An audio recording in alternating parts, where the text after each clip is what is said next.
Irá, eu me lembro que você andava para cima e para baixo com o Cláudio Prado e também com o ministro Gilberto Gil. Você acha que é possível retomar a questão do software como um dos principais elementos culturais que precisam e que são desenvolvidos no nosso país e no mundo inteiro, né? Porque para combater a alienação técnica que o Jader Gama traz, é preciso primeiro entender o que é tecnologia, né? Tecnologia não é algo que você compra no mercado. Tecnologia é uma expressão cultural das sociedades. As sociedades, mesmo a Yanomami, ela tem as suas tecnologias, tem a sua forma de fazer os apetrechos, dispositivos, e nós temos as tecnologias. Só que as tecnologias que nós estamos usando hoje, elas carregam uma poderosa ideologia californiana. Você acha isso? E o que nós devemos fazer em relação ao governo, Irá? Sérgio, obrigado aí por fazer um doinho antropológico na minha memória, porque é isso, assim, eu acho que a gente precisa recuperar, e eu tenho feito esse exercício, e aí aqui, inclusive, mandar um salve, que na reunião do Software Livre eu não mandei, para nossos eternos Daniel Pádua, Cleodon Silva e Ricardo Rosas, que é aqui do Ceará, Presente. que são aí nossos encantados da cultura digital brasileira. Então, você aí rememora... O Paulo Lima também. Paulo Lima. O Paulo Lima também. E tantas outras e outros aí que nos inspiram, né? E que acho que são a nossa ancestralidade desse processo. E desde o fim aí do ano passado e no começo desse ano, que a gente tem feito um movimento, Sérgio, que, para mim, inclusive, esse processo de discussão do movimento software livre tem muito a ver com essa reflexão sobre a retomada e essa ressignificação do que é a cultura digital brasileira, né? Então, quando você rememora aí Cláudio Prado e Gilberto Gil, para mim, traz aí também Mídia Tática Brasil, e essa mistura que o Brasil conseguiu fazer de misturar artista, hacker e mídia ativista no mesmo caldeirão e dentro do governo.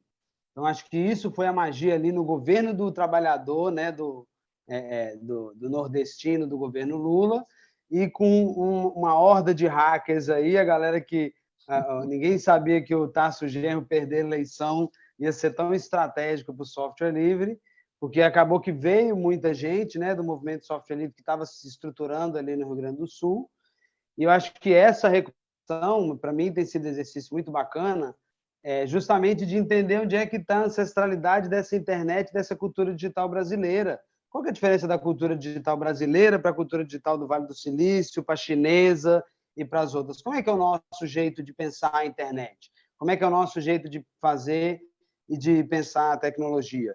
Então, acho que e aí isso é uma coisa que o Brasil tem muito a contribuir. Tem uma construção muito grande que no processo do golpe, aí a gente até fez essa discussão na comunidade de software livre, a gente teve um processo de golpe contra a democracia, que o software livre foi só a política, né? As políticas de software livre, as políticas de soberania digital, foram uma das vítimas desse processo, né, neoliberal e de extrema-direita aí, mas que, ao mesmo tempo, eu tive uma conversa muito importante com o TC, aí também mandar um salve para a Casa de Cultura Tainã, e o TC ele estava contrapondo a narrativa de sobrevivência. Ele falou, não, a gente não sobreviveu, não. A gente agora é o retorno de quem nunca foi embora, que é o movimento software livre, é uma retomada de uma galera que se manteve construindo, fazendo coisas e está vinculada, enraizada nos territórios. E isso eu acho que é o grande chamado do que o governo brasileiro pode fazer e do que os governos, né? Porque daí eu tenho feito um chamado para a gente puxar aí os deputados, os prefeitos, os governadores, para pensar que modelo de tecnologia de país a gente quer. A gente quer ficar dependendo, a grande era digital, a gente vai virar dependente tecnológico, ou a gente vai pensar um modelo em que a gente tenha trabalho, em que eu tenha servidores? Se a grande coisa é a nuvem, que nuvem é essa? Onde está essa nuvem, ô deputado, ô prefeito?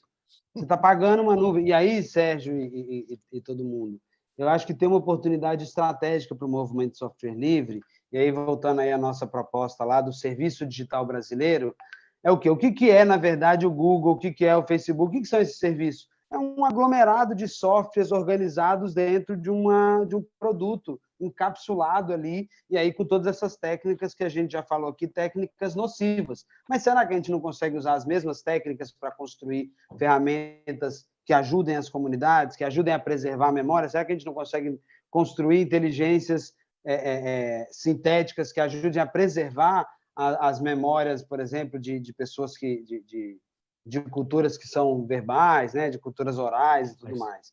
Então, eu acho que essa conexão agora de pensar como é que, então, entendendo que o software livre é uma alternativa real, que as big techs, que o Android, eu sempre brinco, eu tenho feito essa provocação com o movimento de software livre. A gente ganhou do Windows.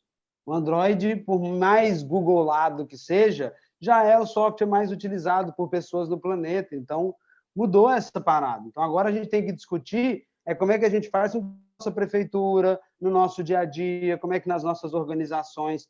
E aí falta, acho que é um papel essencial do governo, que se ausentou do papel na era digital, de pensar serviço público de um jeito que não seja só, por exemplo, criação de e-mail, criação de arquivos. Então, assim, tem serviços muito... serviço de transporte, de entrega.